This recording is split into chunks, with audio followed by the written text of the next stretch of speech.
సూర్యరశ్మి వెనక నుంచి ఒక యువ యోధుడు ముందుకొస్తున్నాడు. అతని అభిమన్యుడు.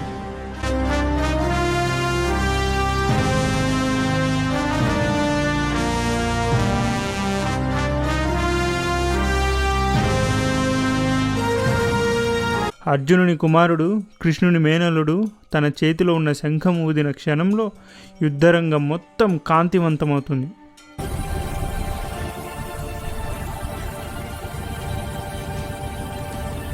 ఆ సౌండ్లో ఒక మాయ ఉంది. అది ధైర్యం, భక్తి, గౌరవం అన్నిటినీ కలిపిన శబ్దం.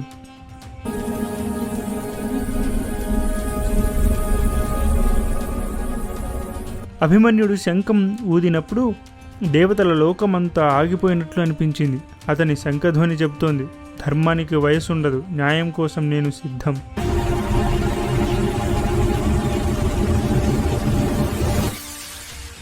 ఇలా పాండవుల వైపు ఉన్న ప్రతి యోధుడు తమ శంఖాన్ని ఊదాడు. ప్రతి శంఖధ్వని ఒక భిన్న స్వరమైన అన్నీ కలిసినప్పుడు ఒకే రాగం అవుతుంది. అదే ధర్మం యొక్క రాగం. ఆ రోజు కురుక్షేత్రం కేవలం యుద్ధరంగం కాదు, అది సత్యం గర్జించిన వేదిక.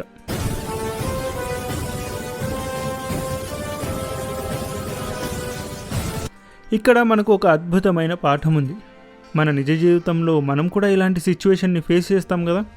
భగవద్గీత మనకు నేర్పేది ఏంటంటే, విజయం సాధించడానికి కేవలం పెద్ద పెద్ద నాయకులు లైక్ అర్జునుడు, భీముడు లాంటి వాళ్ళు మాత్రమే కాదు, ద్రౌపది కుమారులు లాంటి యువతరం, ద్రుపదుడి లాంటి అనుభవజ్ఞులు, అభిమన్యుడి లాంటి శక్తివంతమైన యోధులు, ప్రతి ఒక్కరి సహకారం అవసరం.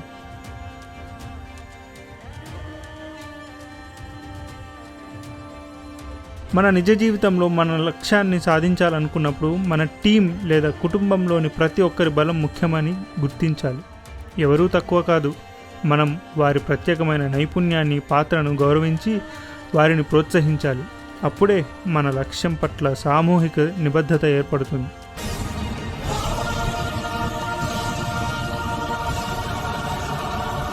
ఇంతమంది వీరుల శంఖానాదం తర్వాత యుద్ధభూమిలో ఆ తర్వాత ఏం జరిగింది? ఈ భయంకరమైన ధ్వని కౌరవుల మీద, ముఖ్యంగా ధృతరాష్ట్రుడి మీద ఎలాంటి ప్రభావం చూపించింది?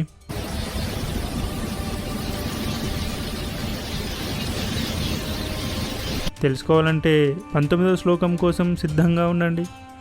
మీకు ఈ వీడియో నచ్చినట్లయితే లైక్ చేయండి అండ్ కమెంట్స్లో మీ అభిప్రాయాన్ని మెన్షన్ చేయండి.